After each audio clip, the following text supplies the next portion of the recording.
Knowing what we know about the individual labor supply curve, how can we use that in order to build up the market labor supply curve? So including everyone within a particular industry or in the entire country. That's where we go back to what we learned at the beginning of the semester with horizontal summation. So if we add up everyone's individual labor supply curve horizontally using horizontal summation, we're going to be able to build up the entire market labor supply, and our market labor supply curve is going to be positively sloped. So it's an upward sloping line, something that we are very familiar with. When we have the wage rate on the vertical axis, we still have the hours of work on the horizontal axis, and it just tells us that as the wage rate increases, we are going to go ahead and supply more hours of work. So if we go from W1 to W2, for the wage rate, we increase the wage rate. We go from point A to point B. We now supply more hours of work. So remember that anytime we increase the wage rate, we are still going to be stuck on the same exact labor supply curve. It's a movement along the curve, as you remember. However, once again, we are interested in finding out determinants or factors that will shift our entire labor supply curve either to the right, away from the origin, or to the left towards the origin. And that's exactly where we talk about the determinants of labor supply. So we're never going to get away from these sort of factors in any type of market. So we are going to go ahead and break down each of these determinants of the shifts in labor supply and give you a few examples of each. Once again, we're just going to do this in one particular direction for brevity, but you guys get the sort of methodology that we've been working with throughout the entire semester. So here, take a look at the determinants of labor supply. So what exactly is going to cause you to work more or work less? Shift our entire labor supply. And once again, we just want to go ahead and focus in on one particular direction. So let's go ahead and do it in terms of what we saw in the illustration. We want to see going from S0 to S1, where we have the wage rate here, and we'll say labor for industry A. So labor for industry A. So taking a look at a particular industry, what's going to increase the labor supply curve or shift our labor supply curve from S0 to S1? What's going to get you to supply more of your labor in this particular industry?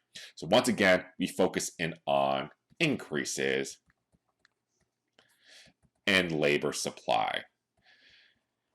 If you want to go ahead and figure out what happens in the opposite case with decreases in labor supply, just go ahead and change everything to the opposite sign, also everything that we're going to be underlining here. So first factor or determinant that we can focus in on are going to be demographic changes. Demographic changes. And demographic changes can come in a variety of means. It can be through immigration. It can be through some type of maybe population change. So maybe we're having more babies, where our fertility rate is going to be higher. Maybe that we're having more higher labor force participation rate. So labor force participation.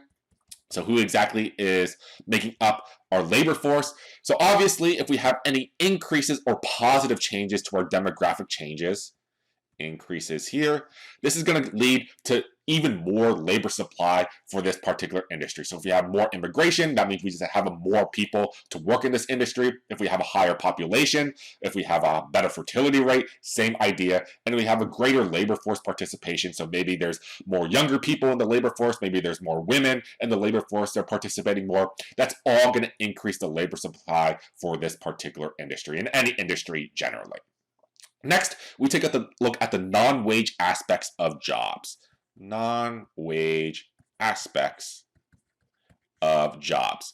So non-wage aspects of jobs, once again, it's talking about anything that's going to be applicable to your job that is not the wage. So what are a few non-wage aspects of the jobs?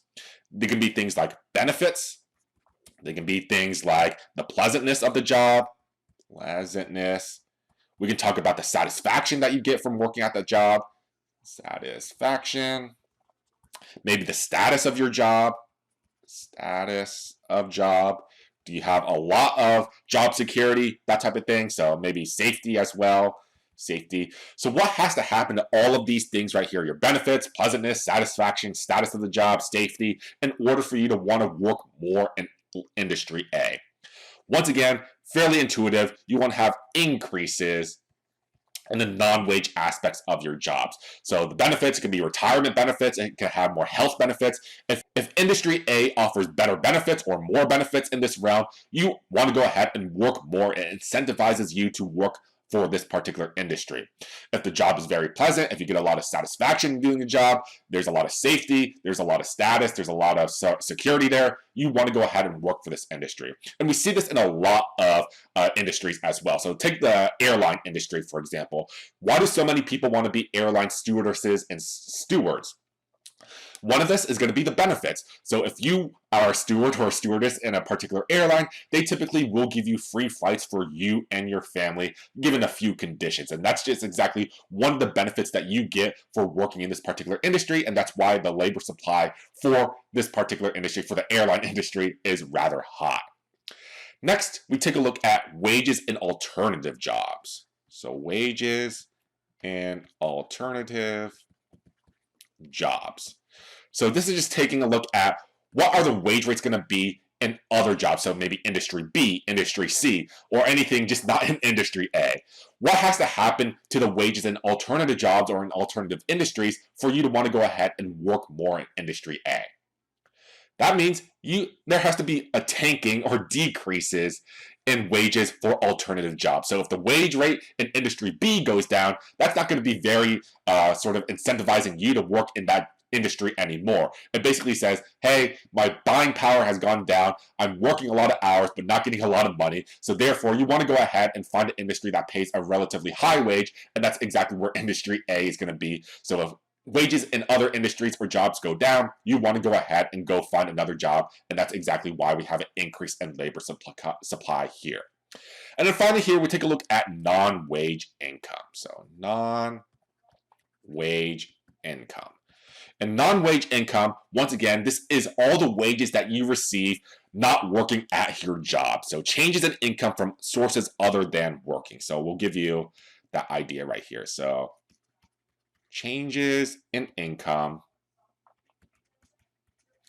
from sources other than working. Sources other than working.